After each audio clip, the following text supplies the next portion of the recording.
So now let's talk about one of the most important topics when it comes to living with food sensitivities, which is how to eat out with food sensitivities. Now remember, if you have a food allergy, this is very different advice. You have to strictly avoid the food. So it is really, really important that you speak to your servers, that you speak to the restaurant, and that you also choose very carefully where you eat.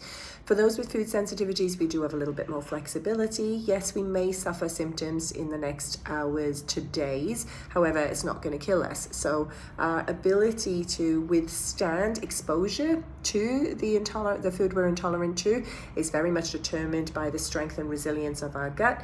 Those who are further along in the journey, who have built more resilient, stronger, healthier guts, will have a little bit more flexibility, will be able to tolerate more of those foods they were previously sensitive to.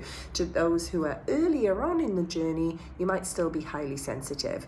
So this advice again is going to vary depending on where you're at.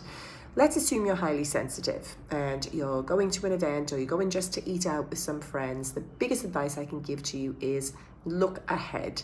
Make sure you get in touch with the restaurant or the venue. Ask them for their allergens list. Ask them, this is the foods that I can't currently eat. What can you offer for me? Find out how flexible they are with ordering. Are you able to order a specific food item that traditionally contains some foods that you might be reactive to, and they will be happy to omit those ingredients.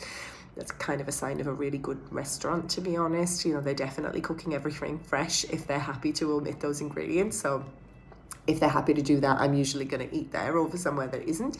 But also make sure that you have had that time to evaluate the meal choices in advance. You don't want to be relying on choosing in a rush with some peer pressure, maybe even a little bit of alcohol in your system as well. You've had a glass of wine, your resilience is lower, and you think, it'll be fine. It might be fine. But for many of us, it isn't, and we will suffer for a couple of days afterwards, somewhat unnecessarily. Now, the other thing you can do as well is stock up on digestive enzymes and probiotics. If you take digestive enzymes with your meal, you'll break it down more effectively, and that means it will also travel through your digestive system a little bit quicker as well. That's not going to blunt the inflammatory reaction, but if you double dose of some good quality probiotics later in the day, that can reduce some of the sensitivity response. And then also you can incorporate some anti-inflammatory agents like even say turmeric or saffron capsules, which can also be very, very effective.